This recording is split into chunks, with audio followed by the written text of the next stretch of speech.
Kumbla panchayat 22-ാം ward മാട്ടംകുഴി LDF സ്വതന്ത്ര സ്ഥാനാർത്ഥി തിരിച്ചുപിടിക്കുമെന്ന് ward LDF തെരഞ്ഞെടുപ്പ് കമ്മിറ്റി ഭാരവാഹികൾ. 20 വർഷം മുൻപ് തെരഞ്ഞെടുക്കപ്പെട്ട ഇടതുപക്ഷ പഞ്ചായത്തംഗം കൊണ്ടുവന്ന വികസന പ്രവർത്തനങ്ങളല്ലാതെ മറ്റൊന്നും വാർഡിൽ ഇന്ന് കാണാനില്ലെന്നും പാർട്ടി പ്രതിനിധികൾ വാർത്താസമ്മേളനത്തിൽ അറിയിച്ചു.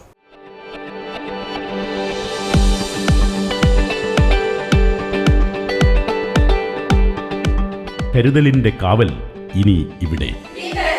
വിൻടച്ച് മൾട്ടി സ്പെഷ്യാലിറ്റി ഹോസ്പിറ്റൽ, കാസർഗോഡ്. കഴിഞ്ഞ പഞ്ചായത്ത് തെരഞ്ഞെടുപ്പിൽ BJPയേക്കാൾ കേവലം 80 വോട്ടുകൾക്ക് മാത്രമാണ് LDF പിന്നിലായിരുന്നതെന്നും ആ സാഹചര്യം ഇന്നില്ലെന്നും കുമ്പള പ്രസ് ഫോറത്തിൽ വിളിച്ചു ചേർത്ത വാർത്താസമ്മേളനത്തിൽ വാർഡ് LDF തെരഞ്ഞെടുപ്പ് കമ്മിറ്റി ഭാരവാഹികൾ അറിയിച്ചു. കോവിഡ് കാലത്ത് UDF പ്രവർത്തകൻ മറ്റ് വാർഡുകളിൽ നിന്നും കൊണ്ടുവന്ന് വോട്ടർ ലിസ്റ്റിൽ തിരികെ കയറ്റിയ 250ഓളം വോട്ടുകൾ ഈ വർഷം നീക്കം ചെയ്യപ്പെട്ടിട്ടുണ്ട്. കൂടാതെ വാർഡ് വിഭജനത്തിലൂടെ മറ്റ് വാർഡുകളിൽ നിന്നും ധാരാളം ഇടതുപക്ഷ വോട്ടുകൾ പുതുതായി 22-ാം വാർഡിൽ ചേർക്കപ്പെട്ടിട്ടുമുണ്ട്. ഇത് രണ്ടും LDFന്റെ വിജയസാധ്യത വർദ്ധിപ്പിക്കുന്നുവെന്നും ഭാരവാഹികൾ പറഞ്ഞു.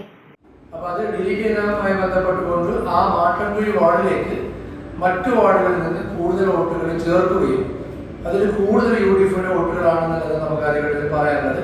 പക്ഷെ ആ കൊറോണ സമയത്ത് അത് കൃത്യമായി പരിശോധിക്കാതെയാണ് വന്നത്.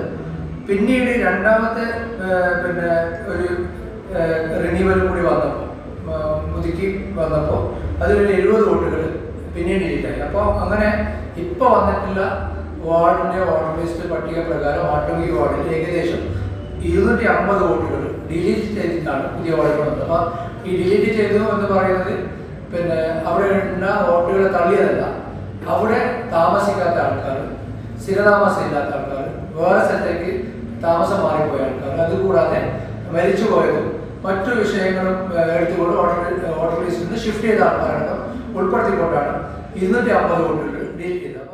LDF വാർഡ് കൺവീനർ മുനീർ, തെരഞ്ഞെടുപ്പ് ചുമതലയുള്ള ഇർഷാദ് ചാക്കോ, അഡ്വക്കേറ്റ് ഉദയകുമാർ എന്നിവർ വാർത്താസമ്മേളനത്തിൽ പങ്കെടുത്തു. News bureau, Kasaragod.